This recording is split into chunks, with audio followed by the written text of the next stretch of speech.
मुश्किल मुआशी फैसले करने हों या फिर मईशत कड़े वक्त से गुजर रही हो, तमाम बोझ अवाम को ही उठाना पड़ता है।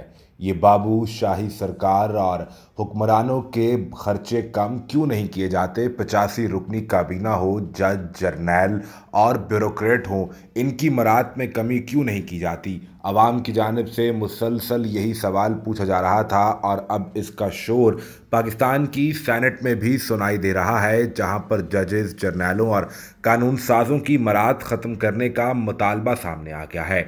एक जज कितनी तनख्वाह लेता है और क्या मरात मिलती है, इसके मुतल्लिक तो आपको वीडियो में बताएंगे, लेकिन साथ साथ ये भी बताएंगे कि मौजूदा पीडीएम हुकूमत ने कैसे एक साल का वक्त ज़ाया करके पाकिस्तानियों को पेट्रोलियम मसनूआत के कुएं में धकेल दिया है। जहां रूस से डील अगर एक साल पहले कर ली जाती तो आज पाकिस्तान में पेट्रोल की कीमत 272 रुपये नहीं होती। किस तरीके से पाकिस्तान को महज अपने सियासी मफाद के लिए फ़ायदा पहुंचाया गया, इस पर भी बात करते हैं। लेकिन पहले आपको ये बताएं कि सेनेट ने मालियाती बिल 2023 के जरिए टैक्स और ड्यूटी से मुतल्लिक बाज़ कवानीन में तरमीम के लिए बिल की सिफारिशात को मुतफ़िका तौर पर मंजूर कर लिया। ऐवान में मुल्क को मुआशी दलदल से निकालने की तरफ कदम बढ़ाते हुए जजेस, जर्नैल और कानून साजों के लिए मरात ख़त्म करने का बड़ा मुतालबा भी सामने आ गया है। एक रिपोर्ट के मुताबिक जमात इस्लामी के सेनेटर मुश्ताक अहमद ने नुक्ता एतराज़ गुफ्तगू के दौरान एक दस्तावेजात हवा में लहराई और पढ़कर सुनाई। उन्होंने कहा कि एक रिटायर्ड जज को माहाना पेंशन की मद में तकरीबन 10 लाख रुपए मिलते हैं। इसके अलावा मुफ्त बिजली के 2000 यूनिट, 300 लीटर मुफ्त पेट्रोल और 3000 रुपए की मुफ्त फ़ोन कॉल्स का बैलेंस मिलता है। हालांकि इस लग्जरी तर्ज ज़िंदगी की पाकिस्तान की मईशत में कोई गुंजाइश नहीं है। प्रोटोकॉल कल्चर को ख़त्म करने की ज़रूरत पर रोशनी डालते हुए सेनेटर ने कहा कि 60 बुलेट प्रूफ गाड़ियाँ, लग्जरी गाड़ियाँ सिर्फ काबीना के अरकान के इस्तेमाल में है, जबकि दीगर बड़े अफराद के पास ऐसी गाड़ियाँ हैं जो एक ट्रक जितना तेल रोज़ इस्तेमाल करती हैं। उनके मुताबिक 1.5 लाख सरकारी गाड़ियाँ मुफ्त पेट्रोल से भरी हुई हैं। इनका कहना था किसी के लिए बिजली, गैस या मुफ्त पेट्रोल नहीं होना चाहिए। सरकार इन्हें तनख्वाह देती है, ये अपनी तनख्वाह से ये चीज़ें खरीद सकते हैं।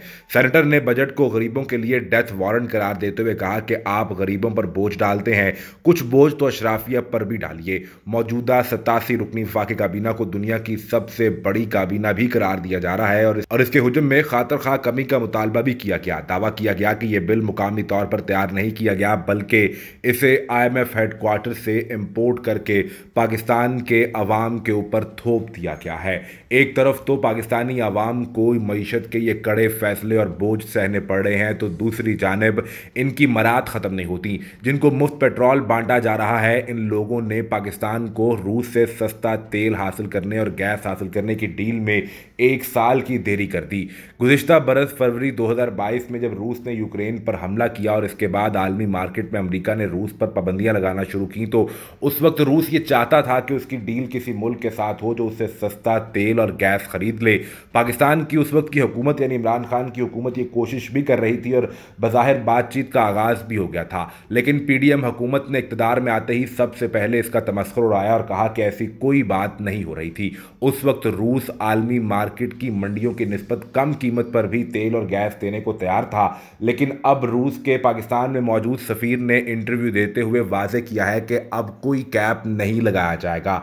आलमी मार्केट में तेल की मसनूआत की जो कीमत होगी उसी की बुनियाद पर उसको देखते हुए डील होगी। जब उनसे पूछा गया कि आपने तेल और गैस की प्रोडक्शन कम कर दी है, क्या पाकिस्तान से होने वाली डील पर भी कोई असर पड़ेगा, तो उन्होंने कहा कि पाकिस्तान के साथ डील अभी मैच्योर नहीं हुई और अब हम वही रेट देंगे जो इस वक्त आलमी मार्केट में रेट मौजूद होगा। यानी इस वक्त रूस मजबूर नहीं है, इस वक्त हम मजबूर हैं, लेकिन अब हमें उसके मुताबिक सस्ता तेल और गैस नहीं मिलेगा। जिस तरीके से भारत ने 35% सस्ता तेल रूस से आज से एक साल पहले इंपोर्ट किया था और फिर इसको री एक्सपोर्ट करना शुरू कर दिया था।